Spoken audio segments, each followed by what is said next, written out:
नमस्कार प्यारे दर्शकों, मैं हूं आचार्य श्रीधर खांडल और आप देख रहे हैं चंद्र ग्रहण से जुड़ी जानकारी का एपिसोड। इस वर्ष का प्रथम चंद्र ग्रहण दिनांक 26 मई 2021 को दिन में होगा और यह चंद्र ग्रहण जो है, इस चंद्र ग्रहण के बहुत सारे नाम हैं। इस चंद्र ग्रहण को हम ग्रस्तोदित चंद्र ग्रहण बोल सकते हैं, खग्रास चंद्र ग्रहण बोल सकते हैं। यह चंद्र ग्रहण इस साल का पहला चंद्र ग्रहण है, 26 मई को लगेगा। ग्रहण से जुड़ी हुई हिंदू धर्म की बहुत सारी मान्यताएं हैं। कहा जाता है कि ग्रहण के समय हर व्यक्ति को पूजा पाठ करना चाहिए। हर व्यक्ति को ग्रहण का जैसे ही सूतक लगता है, वैसे ही हर व्यक्ति के जीवन में भी कुछ समय के लिए सूतक लग जाता है और इस ग्रहण का प्रत्येक व्यक्ति के जीवन पर, चाहे प्रत्यक्ष रूप से हो चाहे अप्रत्यक्ष रूप से हो, अवश्य प्रभाव पड़ता है। ग्रहण के समय की जो अवधि है और ग्रहण का जो सूतक काल है, इन दोनों को ही शुभ हमारे धर्म में नहीं माना जाता है। ऐसे में सूतक काल के दौरान हमें बहुत सारे काम करने से शास्त्र वर्जित करता है। जो मांगलिक कार्य हैं उनको करने से भी शास्त्र वर्जित करता है। खैर, ये तो रही ग्रहण से जुड़ी हुई मान्यताएं, सामान्य जानकारी है। अधिकतर लोगों को ये बातें पता होती हैं, किंतु इस एपिसोड में हम आपको बताएंगे कि चंद्र ग्रहण के दौरान आप किन उपायों को कर सकते हैं, जिन उपायों को करने से आपके जीवन में यदि आर्थिक तंगी है तो वो दूर हो सकती है। साथ ही इस चंद्र ग्रहण के बारे में भी जानेंगे कि चंद्र ग्रहण का समय क्या रहेगा, ये कहाँ कहाँ नज़र आने वाला है, कैसी व्यवस्था में रहेगा। तो सबसे पहले आपको चंद्र ग्रहण का दिन और समय बता देता हूँ। दिनांक 26 मई 2021 का दिन रहेगा।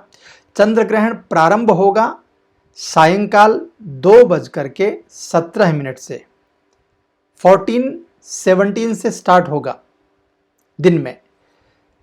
ग्रहण का स्पर्श का जो समय रहेगा वो 3:15 मध्याह्न का रहेगा और चंद्र ग्रहण समाप्ति का जो समय रहेगा वो रहेगा 7:22 सायंकाल। ये ग्रहण जो है, इस ग्रहण को खग्रास चंद्र ग्रहण भी कहते हैं, ग्रस्तोदित चंद्र ग्रहण भी कहते हैं। और ये कहाँ कहाँ दिखने वाला है?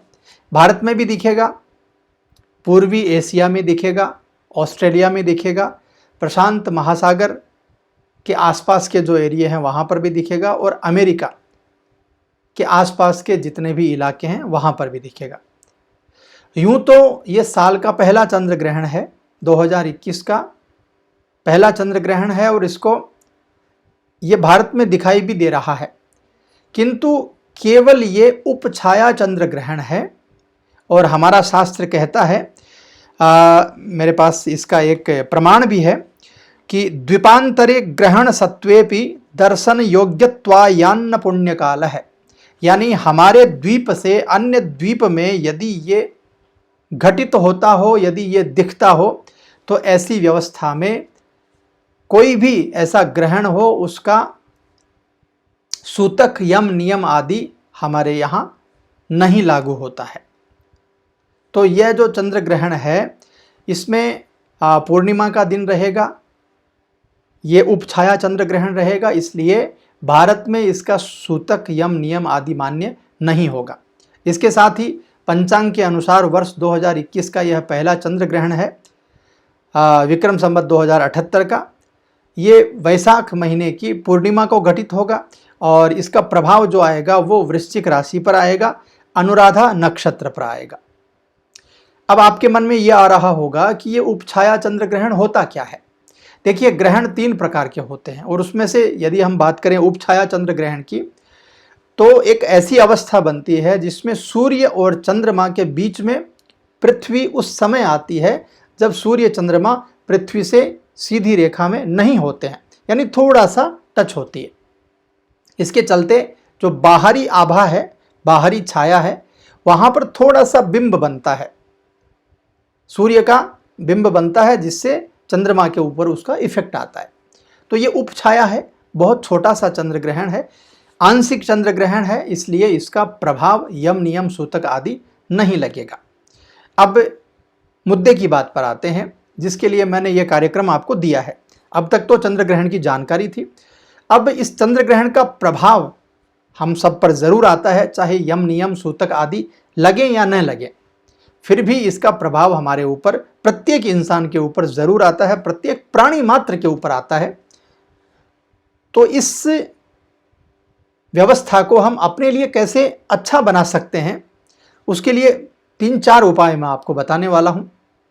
चंद्र ग्रहण के दिन, चंद्र ग्रहण का जो समय है, जो मैंने समय आपको बताया है, उस समय में हमें हमारे जीवन की विपरीत परिस्थितियों को दूर करके आर्थिक संपन्नता को कैसे प्राप्त करना है, क्या क्या काम हम कर सकते हैं इस चंद्र ग्रहण में, उसके बारे में बताने जा रहा हूं। पहला उपाय, चंद्र ग्रहण के समय में नहा धो करके, अच्छे सफ़ेद वस्त्र पहन करके, यदि आपको किसी भी प्रकार का रोग है और बहुत पुराना रोग है, तो ऐसे रोग को दूर करने के लिए, क्योंकि देखिए आर्थिक व्यवस्था अच्छी हो भी, तब भी यदि शरीर साथ न दे, शरीर यदि रोगी हो, हमारा जो हमारी लौकिक परंपराएं हैं वो कहती हैं कि शरीर जो है पहला सुख निरोगी काया, और हमारा शास्त्र भी कहता है शरीर माध्यम खलु धर्म साधनम।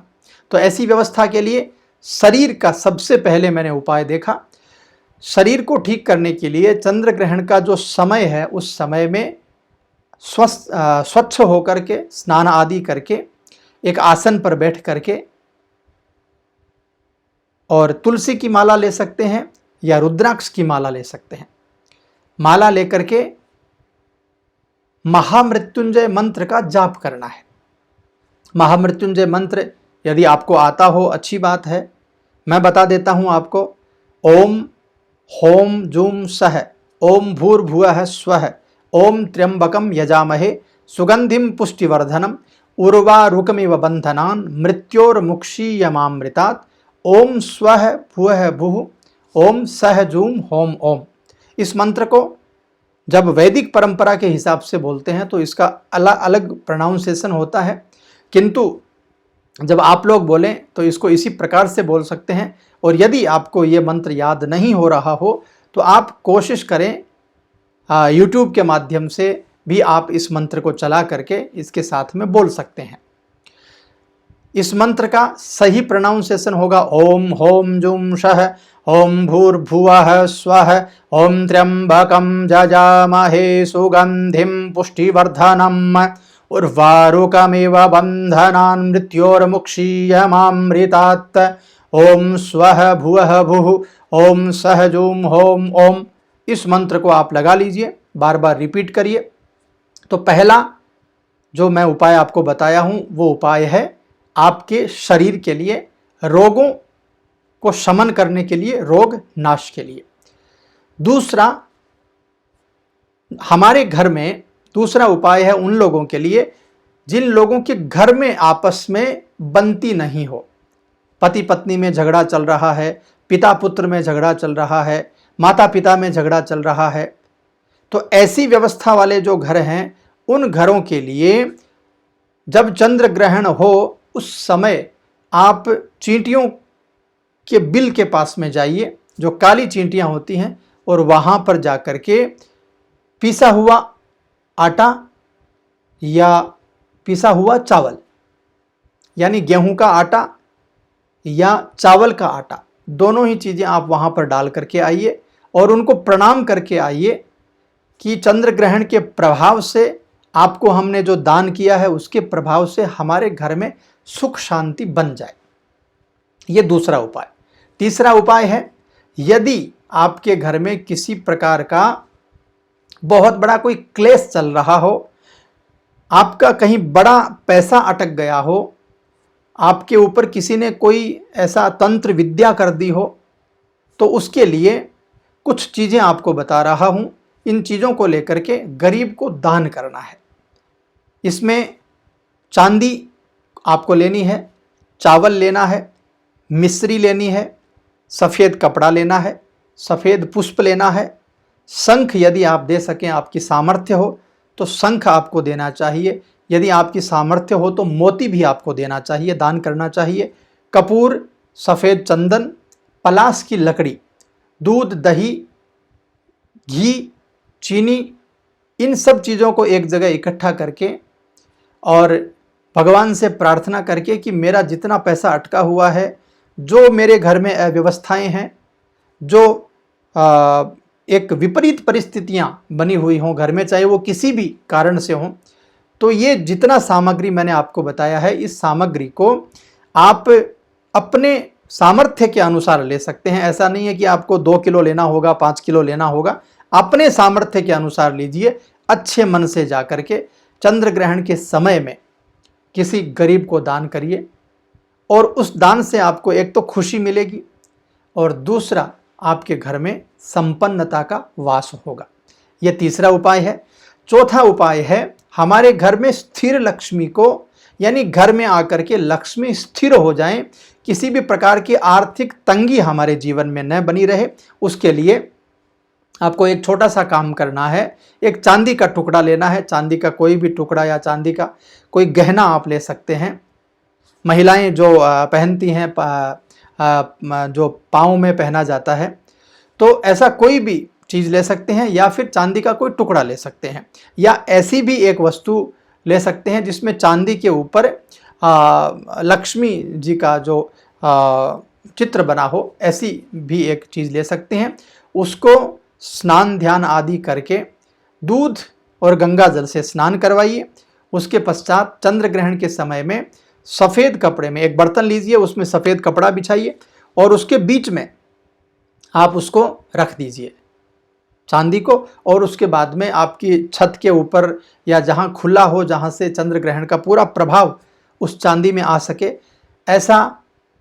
ऐसी कोई जगह हो जहाँ पर जा कर के और आप उस बर्तन को रख दीजिए और उस कपड़े में उस चांदी का जो टुकड़ा है उसको रख दीजिए। पूरा चंद्र ग्रहण समाप्त होने के बाद में आपको उसको लाना है, लेकिन उसको रख के आने के बाद में आपको ओम श्रीम ह्रीम श्रीम कमले कमलालय प्रसीद प्रसीद ओम श्रीम ह्रीम श्रीम महालक्ष्मी नमः, इस मंत्र का जब तक चंद्र ग्रहण चलता है तब तक आपको जाप करना है और इसके बाद में चुपचाप जा करके उस सफ़ेद कपड़े में ही उसको बांध करके अपनी तिजोरी में रख दीजिए। ऐसा करने से आपके जीवन में धन धान्य की समृद्धि ज़बरदस्त रूप से बन जाएगी। ये चारों उपाय जो मैंने बताए हैं, ये शास्त्र सम्मत उपाय हैं, शास्त्र के द्वारा कहे गए उपाय हैं, इसलिए इनको आप टोटका नहीं समझें, ये सच में उपाय हैं और इन उपायों को करने से बहुत ज़्यादा आपको लाभ की प्राप्ति हो सकती है। तो मित्रों, यह था चंद्र ग्रहण से संबंधित, उपायों से संबंधित जानकारी का कार्यक्रम। आपको यह कैसा लगा कमेंट करके ज़रूर बता दीजिएगा। यदि अच्छा लगा हो तो लाइक शेयर सब्सक्राइब ज़रूर कर लीजिएगा। नमस्कार।